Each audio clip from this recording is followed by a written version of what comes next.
in an industry that has been operating in a very similar way for the last 100 years, which was basically based on central generation, distribution and consumption at the node of the network, to something that's radically different, where generation happens everywhere, at the extremities and centrally, and more at the extremities. So self-generation, prosumers coming up, and therefore injecting a significant amount of new energy into the network and the grid.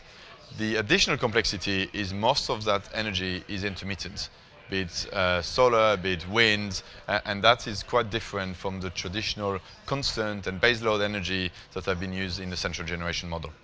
So we're seeing a number of tipping points happening over the next 20 to 30 years. The first one being when decentralized energy production plus storage, and that could take the form of solar plus battery on someone's roof and in someone's garages, being competitive with energy produced, grid scale energy being produced by traditional energy companies. So that's tipping point number one, when we establish that parity between centralized and decentralized energy.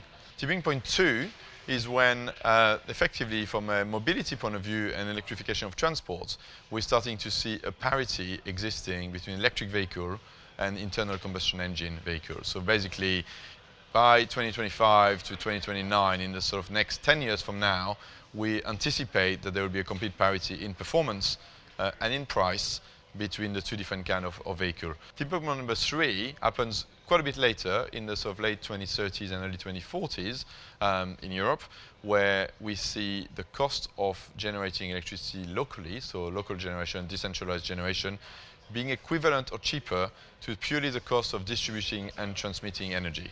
So at that point in time, even if central energy production is free, which it won't be, it will still be more expensive to buy it from a central grid than it will be from a decentralized system.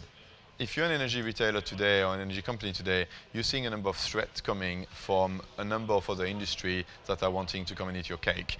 At the same time, you've got opportunities to actually protect yourself and potentially invest in a different model. So instead of investing maybe in centralized assets, like maybe they have done for the last 100 years, investing in owning the batteries, investing in owning the solar panel, investing in models that guarantees a relationship with the customer will remain viable for many years to come.